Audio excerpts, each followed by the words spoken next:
नमस्कार, दिन भर की बड़ी खबरों में आपका स्वागत है। मैं हूं परवीन शेख। आज इस बुलेटिन में बात होगी पूर्वोत्तर के एक और राज्य में बिगड़े हालात के। मणिपुर मामले पर फंसी मोदी सरकार की बात करेंगे। पीड़ित महिलाओं के साथ राहुल गांधी के संवाद की।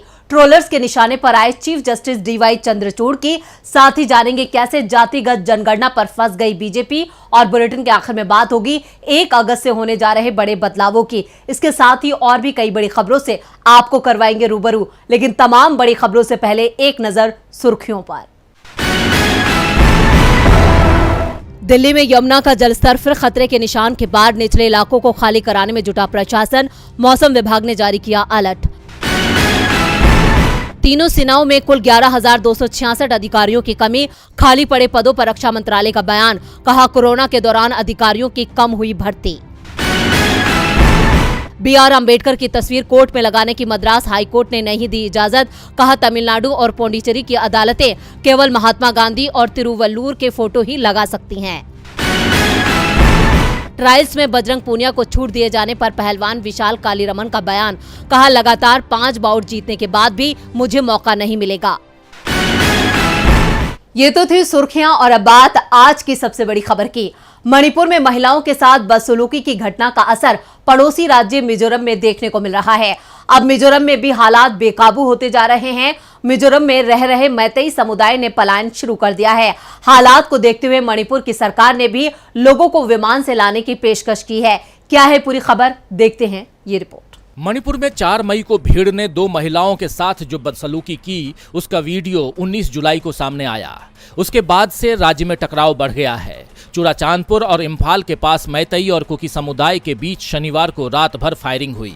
विष्णुपुर के थोड़बुंग में भीड़ ने एक स्कूल और कई घरों को निशाना बनाया। मौके पर CRPF, BSF और असम राइफल्स के जवान तैनात हैं।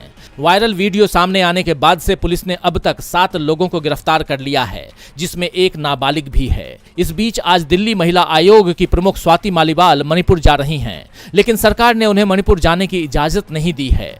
वहीं मणिपुर की आग का असर अब मिजोरम में भी दिख रहा है। मणिपुर में जिन महिलाओं के साथ ज्यादती की गई वो कुकी जनजाति की थीं। ऐसे में पूर्व उग्रवादी संगठन मिजो नेशनल फ्रंट के सहयोगी संगठन peace accord MNF returnees association ने शुक्रवार को एक बयान जारी किया, जिसमें कहा गया है कि मिजोरम में रह रहे मैतेई समुदाय के लोग अपनी सुरक्षा के लिए राज्य छोड़ दें। बयान में कहा गया है कि मणिपुर की घटना में मिजो लोगों की भावनाएं आहत हुई हैं। ऐसे में मिजोरम अब मैतेई लोगों के लिए सुरक्षित नहीं रह गया है। मिजोरम में करीब 2000 मैतेई समुदाय के लोग रहते हैं। ये ज्यादातर राजधानी आइजोल और इसके आसपास के इलाकों में रहते हैं। मणिपुर सरकार ने भी एक बयान जारी कर कहा है कि हम मिजोरम में रह रहे मैतेई समुदाय के लोगों के संपर्क में हैं और अगर उन्हें जरूरत है तो राज्य सरकार लोगों को लाने के लिए चार्टर विमान भेज सकती है। आपको बता दें कि मणिपुर में जारी टकराव के बाद से अभी तक 12,000 से ज्यादा कुकी और जोमी जनजाति के लोग मिजोरम में शरण ले चुके हैं। मणिपुर के हालात अब नॉर्थ ईस्ट के दूसरे राज्यों को भी प्रभावित कर रहे हैं, तो वहीं मणिपुर में भी अब भी जातीय संघर्ष जारी है।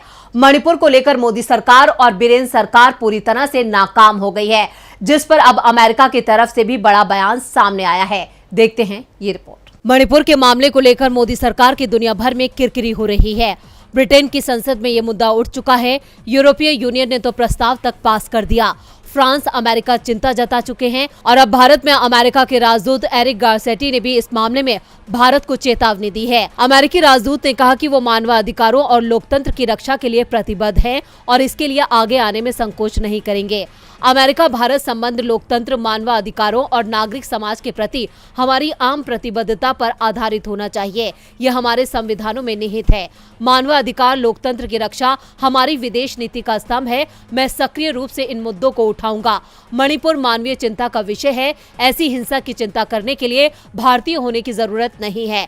गारसेटी से पहले यूरोपीय यूनियन और ब्रिटेन की संसद में भी मणिपुर के हालात पर चिंता जताई गई और भारत के साथ मोदी सरकार को नसीहत दी गई। इस बीच मणिपुर से बीजेपी विधायक पाओलिन लाल हाओकिप ने अपनी ही सरकार को घेर लिया है उन्होंने पीएम मोदी के बयान की आलोचना की है। बीजेपी विधायक ने कहा कि उन 79 दिनों के बारे में भूल जाइए। इतनी बड़ी घटना पर प्रतिक्रिया देने के लिए 1 हफ्ते का समय भी बहुत लंबा होता है। पॉलिन नाल हाउकीप ने कहा कि पीएम मोदी की प्राथमिकताएं पूरी तरह से गलत है। उन्होंने कहा कि हम लोगों ने पहले भी पीएम तक पहुंचने की कोशिश की, लेकिन सफल नहीं हो सके। बीजेपी विधायक ने अपनी ही राज्य सरकार को लेकर कहा कि एन बीरेन सिंह के नेतृत्व वाली राज्य सरकार आदिवासी समूह की रक्षा करने में पूरी तरह से विफल रही है। इस बीच जम्मू कश्मीर से नेशनल कॉन्फ्रेंस के प्रमुख फारूक अब्दुल्ला ने भी पीएम मोदी पर निशाना साधा है। तो कांग्रेस नेता पी चिदम्बरम ने मणिपुर के राजस्थान और छत्तीसगढ़ से की गई तुलना पर सवाल उठा दिए। इस बीच आज भी राज्य में कई जगहों से टकराव की खबरें सामने आई। चुरा चांदपुर में आज भी गोली चलने की खबर है। कई जगह महिलाएं प्रदर्शन कर रही हैं। कांग्रेस के कार्यकर्ता देश के विभिन्न हिस्सों में सड़कों पर उतरे हैं। मणिपुर की चर्चा देश के साथ साथ दुनिया भर में हो रही है। वहीं राहुल गांधी भी चर्चा में बने हुए हैं। आज दिन भर सोशल मीडिया पर राहुल गांधी पर चर्चा चलती रही। उनका मणिपुर दौरे का वीडियो तेजी से वायरल हो रहा था। तो क्या खास है इस वीडियो में, देखते हैं ये रिपोर्ट। मणिपुर में 3 मई को कुकी और मैतेई समुदायों के बीच टकराव शुरू हुआ था। 19 जुलाई को 2 महिलाओं के साथ दुर्व्यवहार करने का मामला सामने आया। ये घटना 4 मई की थी। इस वीडियो के सामने आने के बाद 20 जुलाई को पीएम ने पहली बार मणिपुर मामले पर टिप्पणी की। इस बीच राहुल गांधी की मणिपुर यात्रा के वीडियो भी वायरल हो रहे हैं, जिसमें राहुल गांधी चुरा चांदपुर में बने राहत कैंप का दौरा कर रहे हैं। इस दौरान राहुल गांधी ने महिलाओं से बातचीत की। राहुल गांधी ने कहा था कि मणिपुर में जो हो रहा है वो बेहद डरावना है। महिलाओं ने जो घटनाएं सुनाई हैं वो चिंता बढ़ाने वाली हैं। उन्होंने राज्य के सीएम से कार्रवाई करने की मांग की थी। राहुल गांधी ने मणिपुर दौरे पर कहा था कि नफरत छोड़ो, मणिपुर जोड़ो। अब राहुल के इस वायरल वीडियो के साथ पीएम मोदी की तुलना की जा रही है। एक और राहुल गांधी मणिपुर में पीड़ित लोगों का दर्द कम करने की कोशिश कर रहे थे, दूसरी ओर पीएम मोदी अमेरिका की यात्रा कर रहे थे। इससे पहले राहुल गांधी ने जब कन्याकुमारी से कश्मीर तक की भारत जोड़ो यात्रा निकाली थी, तो इस यात्रा के समापन पर उन्होंने श्रीनगर के लाल चौक पर भाषण दिया था, जिसमें उन्होंने महिलाओं की सुरक्षा को लेकर सवाल किए थे। कांग्रेस नेता ने कहा था कि जब मैं यात्रा पर चल रहा था तब बहुत सारी महिलाएं मिली। ये महिलाएं इमोशनल थी, मुझसे मिलकर रो रही थी। कई महिलाएं ऐसी भी थी जिन्होंने बोला कि उनका उत्पीड़न हुआ है। जब मैं उनसे बोलता था कि मैं पुलिस से कहूं, तो वो कहती थी कि पुलिस को मत बताइए, हम चाहते थे कि आपको बताएं, लेकिन आप पुलिस को मत बताइए, इससे हमारी और मुसीबतें पैदा हो जाएंगी। देश में महिला सुरक्षा को लेकर राहुल गांधी ने उस समय भी मोदी सरकार को सचेत किया था, लेकिन दिल्ली पुलिस जो केंद्र के अधीन है उसने उल्टा राहुल गांधी को ही समन भेज दिया। और अब राहुल गांधी ने जो चिंता कश्मीर में जताई थी वो मणिपुर में दिखाई दे रही है और सरकार खामोश बैठी है। पीएम मोदी को सोशल मीडिया पर आलोचनाओं का सामना करना पड़ रहा है। आलोचना तो सीजेआई की भी हो रही है। मणिपुर की घटना को लेकर पूरे देश में गुस्सा दिखाई दे रहा है। इस मामले में संसद से लेकर सड़क तक हंगामा मचा है। जैसे ही महिलाओं के उत्पीड़न का वीडियो वायरल हुआ, सुप्रीम कोर्ट ने खुद इसका संज्ञान ले लिया। सीजेआई डीवाई चंद्रचूड़ ने केंद्र और मणिपुर की सरकार को सख्त एक्शन लेने के लिए कहा, साथ ही चेतावनी भी दे दी कि हमारी नजर है, अगर सरकार कार्रवाई नहीं करेगी तो कोर्ट कार्रवाई करेगा। सीजेआई के सख्त रुख को लेकर अब उन्हें ही निशाना बनाया जा रहा है। 20 जुलाई को सीजेआई ने मणिपुर की घटना पर संज्ञान लिया था। सोशल मीडिया पर वायरल हो रहे 2 महिलाओं के वीडियो को परेशान करने वाला बताया था। इसे लेकर उन्होंने केंद्र और राज्य की बीजेपी सरकार को सख्त चेतावनी दी थी। आरोपियों पर कार्रवाई के निर्देश दिए गए थे। इसका असर भी दिखाई दिया और अब तक 5 आरोपियों को गिरफ्तार भी किया जा चुका है। लेकिन सीजेआई की सख्ती कई लोगों को रास नहीं आ रही है। उनके आदेश को एक पार्टी के खिलाफ बताया जा रहा है। 3 दिन से सोशल मीडिया पर सीजेआई को ट्रोल कराया जा रहा है। 2 दिन से तो ये ट्विटर पर टॉप पर ट्रेंड कर रहा है। हैशटैग सीजेआई चंद्रचूड़ ट्रेंड कराया जा रहा है और इसमें सीजेआई के खिलाफ सख्त टिप्पणी की जा रही है। दावा किया जा रहा है कि सीजेआई को सिर्फ मणिपुर की घटना ही दिखाई दे रही है। सीजेआई बीजेपी सरकार के खिलाफ काम कर रहे हैं। जहां सरकार बीजेपी की नहीं है, वहां महिलाओं के उत्पीड़न की घटनाएं उन्हें दिखाई नहीं दे रही है। मणिपुर की घटना पर सीजेआई को गुस्सा आ रहा है, लेकिन राजस्थान, बंगाल, झारखंड और छत्तीसगढ़ जहां सरकार गैर बीजेपी दलों की है, वहां हो रही घटनाओं पर गुस्सा क्यों नहीं आ रहा है। दरअसल हाल ही में देश के दूसरे हिस्सों से भी महिलाओं के उत्पीड़न की खबरें आई हैं, लेकिन वहां की सरकारों ने कार्रवाई भी की है। जबकि मणिपुर की घटना 2.5 महीने पुरानी है और घटना का वीडियो भी 1.5 महीने पहले सामने आ चुका था, लेकिन आरोपियों पर कार्रवाई तभी हुई जब सुप्रीम कोर्ट इसे लेकर सख्त हुआ। ऐसे में सवाल उठ रहे हैं कि राजस्थान, छत्तीसगढ़, पश्चिम बंगाल और झारखंड की तुलना क्या मणिपुर से हो सकती है? जो हालात आज मणिपुर के हैं, क्या वो देश के किसी दूसरे राज्य के हैं? आखिर गैर बीजेपी शासित राज्यों को क्यों निशाना बनाया जा रहा है? सरकार के खिलाफ ट्रेंड होने वाले हैशटैग अचानक गायब हो जाते हैं, लेकिन सीजेआई को 3 दिन से ट्रोल कराया जा रहा है। क्या सुप्रीम कोर्ट को भी दबाव में लाने की कोशिश हो रही है? सवालों के घेरे में सत्ताधारी दल और बीजेपी सरकारें खड़ी हैं। सीजेआई पर यह टिप्पणी बीजेपी समर्थकों की बौखलाहट है। जातिगत जनगणना को लेकर भी बीजेपी बौखला गई है। 2024 लोकसभा चुनाव से पहले जातिगत जनगणना का मुद्दा गरमा सकता है। इस मुद्दे पर बीजेपी बैकफुट पर नजर आ रही है। बेंगलुरु में विपक्षी दलों की 2 दिनों की बैठक के बाद साझा प्रेस कॉन्फ्रेंस में विपक्ष ने जातिगत जनगणना की मांग दोहराई। वैसे तो जातिगत जनगणना की मांग कोई नई नहीं है, लेकिन विपक्ष इसे 2024 के लिए एक हथियार के रूप में देख रहा है। क्या है पूरी खबर, देखते हैं ये रिपोर्ट। जातिगत जनगणना को लेकर बीजेपी डरी हुई है। दरअसल अगर जनगणना होती है तो फिर आंकड़ों के आधार पर अलग अलग जातिगत समुदाय अपने हक की मांग उठाएंगे। आरक्षण की मांग भी उठ सकती है। देश में आरक्षण के लिए लंबे समय से आंदोलन होते रहे हैं। ऐसा भी हो सकता है कि आरक्षण को लेकर कई आंदोलन खड़े हो जाएं। वहीं राजनीति के जानकारों का कहना है कि जातिगत जनगणना से विपक्ष को ज्यादा फायदा हो सकता है, क्योंकि इसका फायदा पिछड़ी जातियों को मिल सकता है। 2010-11 में जातिगत जनगणना करवाई गई थी, लेकिन आंकड़े आज तक नहीं जारी किए गए। कर्नाटक में भी साल 2015 में जातिगत जनगणना करवाई गई, पर आंकड़े नहीं जारी किए गए। बिहार में नीतीश कुमार की सरकार ने जातिगत सर्वे कराना शुरू किया था, लेकिन अब ये मामला अदालत में है। खास बात यह है कि जब नीतीश ने यह फैसला किया था तब बिहार में बीजेपी उसकी सहयोगी थी। हालांकि अब बीजेपी से अलग होकर नीतीश ने आरजेडी के साथ सरकार बना ली है। अगर 2011 में हुई जातिगत जनगणना के आंकड़े सार्वजनिक किए जाते हैं और फिर दोबारा जातिगत जनगणना होती है तो भी बीजेपी मुश्किल में फंस सकती है। दरअसल 2011 से अब तक ज्यादातर बीजेपी का ही शासन रहा है। ऐसे में किसी भी जाति या वर्ग की संख्या कम होने पर भी बीजेपी पर सवाल उठाया जाएगा। वहीं जानकारों का कहना है कि जातिगत जनगणना से विपक्ष को ज्यादा फायदा हो सकता है, क्योंकि इसका फायदा पिछड़ी जातियों को मिल सकता है।